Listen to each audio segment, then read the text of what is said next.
The battle for inner equilibrium. Consider for a moment how you respond to everyday provocations. The driver who cuts you off without signaling, the colleague who doesn't reply to your message, the person who interrupts you during a meeting. These seemingly insignificant moments are where the true battle for your internal balance is fought. They are tests disguised as trivialities, exams the universe places before you to check if you've understood the fundamental lesson. External circumstances propose, but you decide. Musonius Rufus, that less quoted but equally profound Stoic teacher, taught that the real test of philosophy isn't found in grand treatises or scholarly lectures. It's in how we respond to daily irritations. The genuine philosopher isn't someone who memorizes principles, but someone who applies them when someone cuts in line at the grocery store or when a colleague takes credit for their work. Wisdom manifests precisely in these moments of ordinary tension, not in abstract reflections on virtue. A philosopher was once walking through the streets of Rome when a citizen pushed him without apologizing. The philosopher's companions expected an angry response, but he simply continued walking with the same serenity.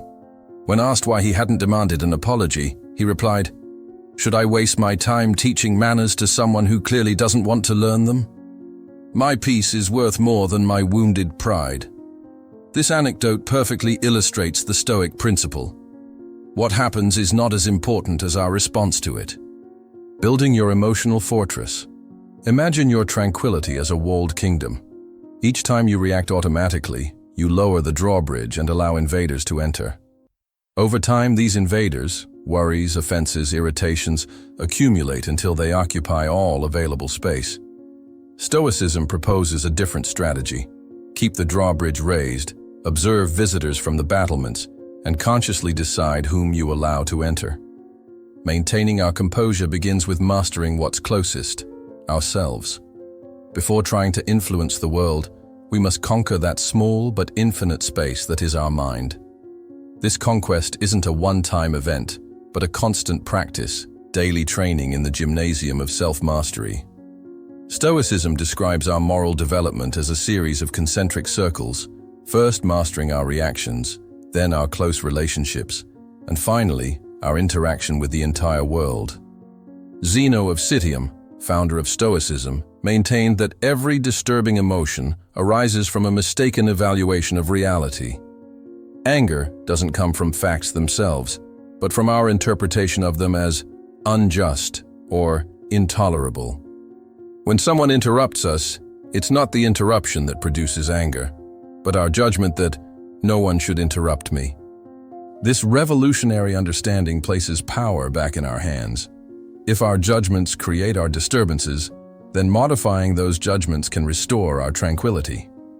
Zeno taught that our passions aren't external forces that invade us, but movements of the soul that we ourselves generate through our assent. "It's not the insult that hurts," he said, "but your decision to assign it power over your well-being." This perspective radically transforms our relationship with disturbing emotions. From passive victims, we become active agents capable of modifying our experience. 9. Stoic attitudes to protect your inner peace. Thumb, don't surrender your power. 9. Stoic principles for inner peace. To protect this sacred territory, we can cultivate these attitudes. 1.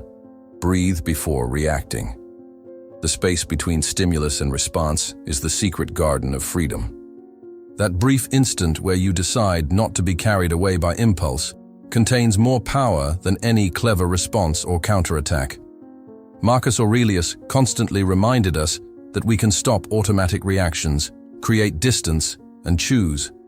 A single conscious breath can make the difference between maintaining your power or surrendering it. This momentary pause is the foundation of the entire edifice of self-control, that microsecond of full awareness where you reaffirm your capacity to choose. Conscious breathing isn't simply a relaxation technique, but a revolutionary act of autonomy. It's silently declaring, "This will not control me. I will choose my response." When we breathe deeply, we activate the parasympathetic nervous system, counteracting the fight-or-flight reaction that threatens to hijack our rationality. This simple act of consciously directing our breathing is the first step to reclaiming the governance of our inner citadel. 2. Observe without absorbing. The words and actions of others are like passing clouds. They only have the power we grant them. The fiercest criticism can brush against you without harming you when you understand that it reflects more about the person expressing it than about you. Epictetus taught this fundamental distinction. External things may touch you, but only your interpretation can hurt you. This ability to observe without absorbing is the superpower of the Stoic sage. It allows offense to pass like water over oil without penetrating the core of your being. When someone criticizes you unjustly or treats you with contempt, imagine you're observing the scene from a distance, like a scientist studying a curious phenomenon. Interesting, you might think. This person is projecting their insecurities and fears. What can I learn from this interaction? This distanced perspective transforms a potential emotional wound into an opportunity for learning and growth. 3. Avoid unnecessary disputes. How many arguments have you had that, looking back, changed absolutely nothing essential? Cleanthes, Zeno's successor in the Stoa, promoted economy of speech. Don't waste words on what doesn't transform what's important. Not every provocation deserves a response. Not every opinion requires correction. Wisdom resides as much in knowing when to speak as in knowing when to remain silent. 4. Rewrite the thought, not the situation. We can't change what just happened, but we can transform our interpretation. Reality is neutral. Our judgments color it. When someone behaves rudely, we're not facing an offense, but a person acting from their limited understanding. Stoicism invites us to this constant reinterpretation, to this mental exercise of reformulating events under a more beneficial light.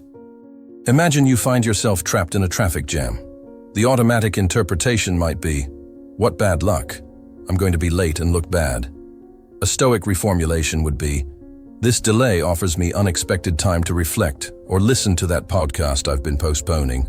Perhaps this apparent obstacle is protecting me from some danger further down the road."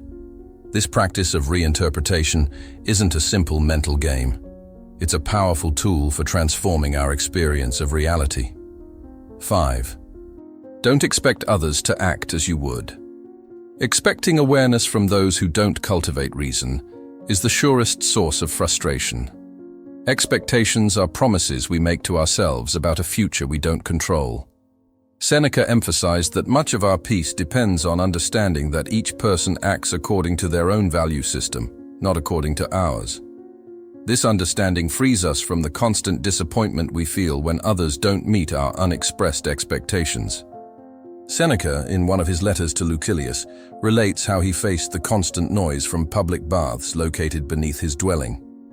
Instead of giving in to irritation, he used that environment as a training field for his philosophy.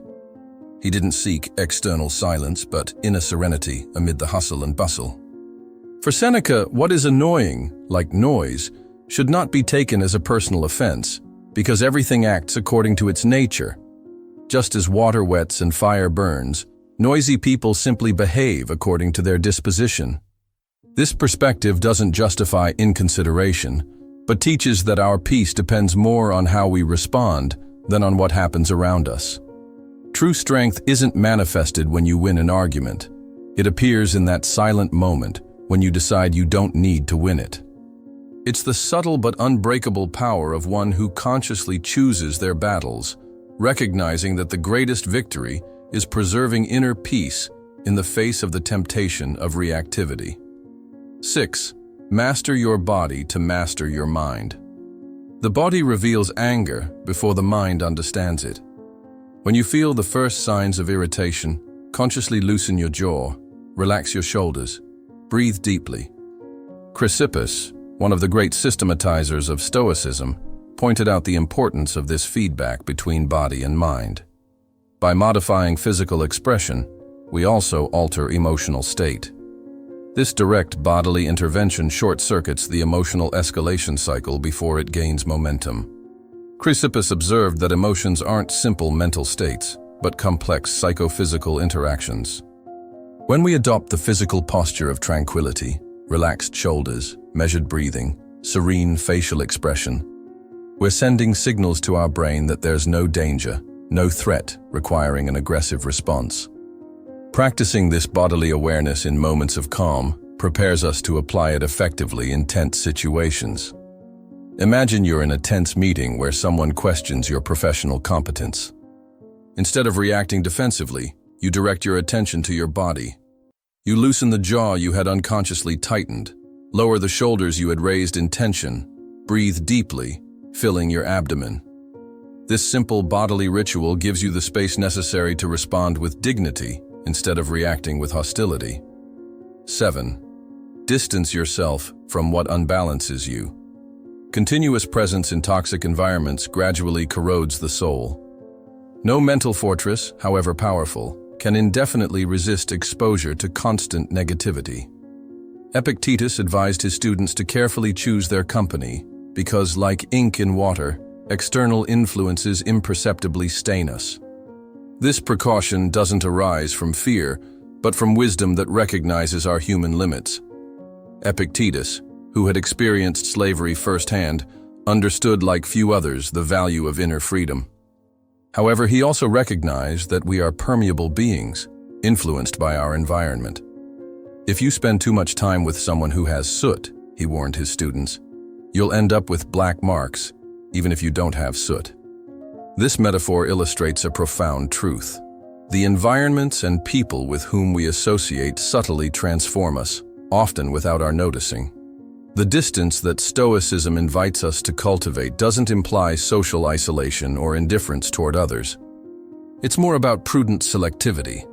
Which people, situations, or media usually leave you exhausted, irritated, or discouraged? Which, on the contrary, foster your best version? Stoic prudence consists in strengthening these nutritious bonds while limiting our exposure to unbalancing influences. 8. Practice Stoic empathy. Most people don't act out of deliberate malice, but out of ignorance. They see an apparent good where there is really an error. Marcus Aurelius invited us to remember each morning that we will encounter meddlesome, ungrateful, and arrogant people, but that all of them are mistaken about what is good and bad. This perspective doesn't justify negative behavior, but it frees us from the weight of indignation. Stoic empathy isn't sentimentalism, it's deep understanding of the human condition. The philosopher-emperor Marcus Aurelius endured daily the pressures of governing the vastest empire of the ancient world. He constantly faced flatterers, conspirators, and political rivals. In his meditations, he noted a mental exercise he practiced upon waking, preparing to encounter selfish, ungrateful, envious, and aggressive people, recognizing that they act this way because they ignore what is truly good or just. This act of foresight wasn't a sign of weakness, but a strategy to preserve inner lucidity and avoid the emotional wear of constant indignation. Stoic empathy invites us to look beyond irritating behavior and perceive the shared human condition in each being. Someone who treats us with contempt may be dominated by their own fears, deficiencies, or mental distortions. By understanding this reality, we stop reacting as wounded victims and respond with serene clarity. Our firmness, then, isn't born of anger, but of wisdom. 9. Prioritize the essential Aristo of Chios, a radical Stoic, considered that virtue consists primarily in knowing what to ignore. Not every provocation deserves attention. Not every criticism requires defense. The wise mind distinguishes between what deserves our time and what should be allowed to pass. When we prioritize what is truly important, minor irritations lose their power over us. This capacity for discernment protects us from the exhaustion that results from treating every minor incident as a crucial battle. Aristo taught that much of what we consider important isn't really so. He compared wisdom to the ability to separate wheat from chaff, distinguishing the essential from the superficial, the significant from the trivial. To cultivate this skill, we can practice regular reflection on what truly matters in our lives, regularly asking, will this matter in a month, in a year, in 5 years? This temporal perspective helps us allocate our emotional resources more wisely. Which of these Stoic attitudes do do you find most difficult to apply in your daily life? Share it in the comments. I'm deeply interested in learning about your experience with these principles. If this video has helped you find a little more tranquility, don't forget to like it, subscribe to the channel, and share it with someone who needs to recover their inner power. Remember, self-control is true freedom. Peace is a silent power, and both depend solely on you.